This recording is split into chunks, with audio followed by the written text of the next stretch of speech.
يعني تشوف واحد مثلا ما يصلي أو واحد يدخن، المهم واحد ترى أنت أنه أقل منك في الدين، هذه قد تدفع فيها ثمن كل حياتك، بل أغلى من حياتك تدفع فيها ثمن دينك.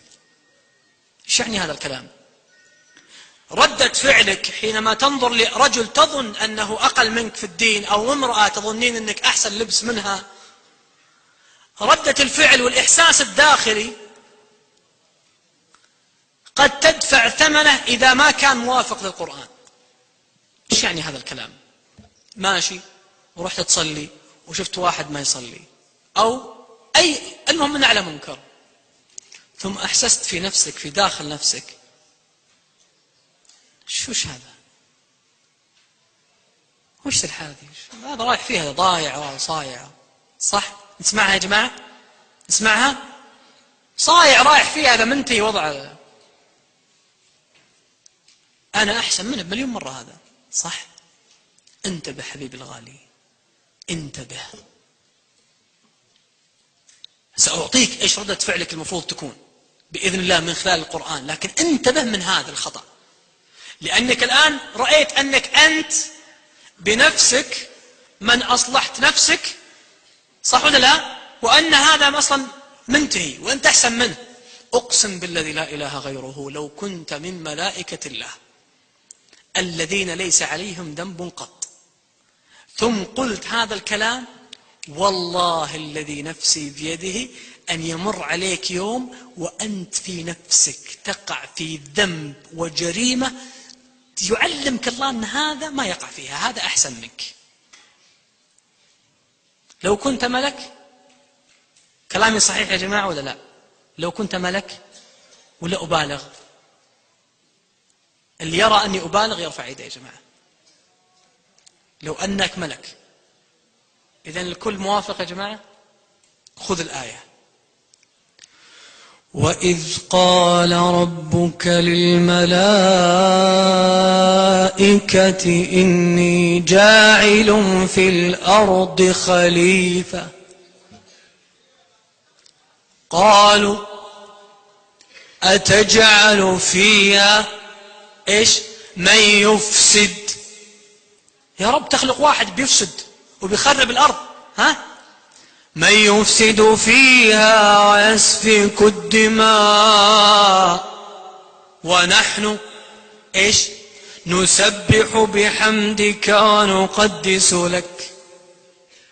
أنزلوا آدم ورفعوا أنفسهم، صح؟ صح يا جماعة ولا لا؟ صح؟ الله لا يحب أنك أنت ترى أنك أنت من أصلحك؟ الله. إذا تأدب مع الله وأنت تذكر نعمته اللي أعطاك وحرم غيرك. أنت لو تعطي ولدك الآن 50 ريال وتعطي الثاني 10 ثم تشوف هذا أبو 50 يضحك على أبو 10 يقول أنا أحسن منك، بتأخذ منها 40، صح؟ هذا إذا ما أخذت منه 50، صح؟ لأنه رأى أنه هو الأحسن، نسي من كرمه سبحانه، فبدل ما يحمد الله الذي فضلنا على كثير ممن خلق تفضيلا، وبدل ما يخاف الله أن يزيغ قلبه مثل ما أزيغ قلبه، طيب ماذا عمل الله عز وجل لهم؟ الملائكة حقروا، نزلوا من شأن آدم ورفعوا من شأنهم هم. لاحظ، هم لا يعصون الله ما أمرهم، يعني ولا ذنب، ركعا سجدا، ما شفع لهم هذا. قال الله انزلوا واسجدوا لآدم، اسجدوا لآدم، سجدوا.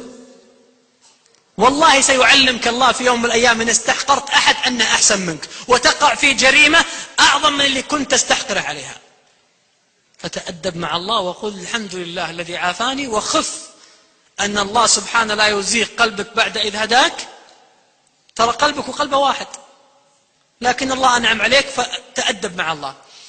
فإيش طيب بعدين يوم سجدوا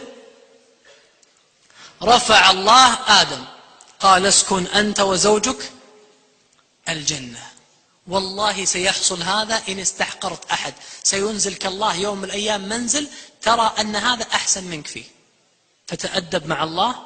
إيش المفروض أسوي؟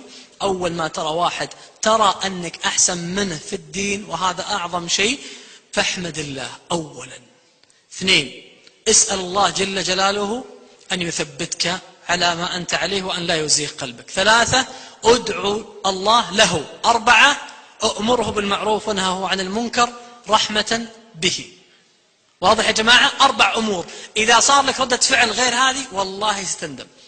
أحد الإخوة والله يا جماعة ما شاء الله تبارك الله، هو إمام مسجد وما تراه إلا في المسجد، وأولاده في التحفيظ وحفظ القرآن، شيء عجيب. ثم فجأة والله يا جماعة، وأنا جلست مع رجل بنفسي، جاي يشتكي لي ويبكي يا جماعة من أولاده فعلوا فيه الأفاعيل، يطقون في البيت، اللهم اهدهم وأصلح قلوبهم وجميع شباب المسلمين ورجالهم ونسائهم يا رب العالمين. يطعنون قدامه، يقول والله يا جماعة أنه يبلغ الشرطة، كل شوي جاي عند بيته يمسكونهم، هذا يدخله في الأحداث وهذا يدخله في السجن وهذا يشتكيه وذا طارده وهذا مقفل عليه الباب. يقول عشت في هم لا يعلمه إلا الله. فجلست أتكلم معه، فالناس اللي كانوا حولنا ويعرفونه يقول يا أخي سبحان الله هذا الرجل والله يا جماعة جلست معه قلت له يا فلان أبى أسألك سؤال، الله عز وجل لا يغير ما بقوم أبدا حتى يغيروا ما بأنفسهم، وأنا وياك الحالنا الآن. راجع نفسك يا أخي، أولادك كانوا كويسين وطيبين، فراجع نفسك أنت. قد تكون والله يا جماعة أني قلت له الكلمة فانفجر باكيا، قلت يا شيخ لا تكون قد سبيت أو أنك استحقرت أولاد ناس وقلت فلان ذا أولاده تعبانين. قال والله الذي لا إله غيره من كل من اشتكيت لو كلمته ما أصابني على جرح مثل هالكلمة. يقول أقسم بالله أني شفت ولد عيال جيراننا يدخلون وراء البيت وقلت فلان ذا ضايع ولا يعرف يربي عياله. يقول والله من ذاك اليوم وأنا من سيء الأسوأ.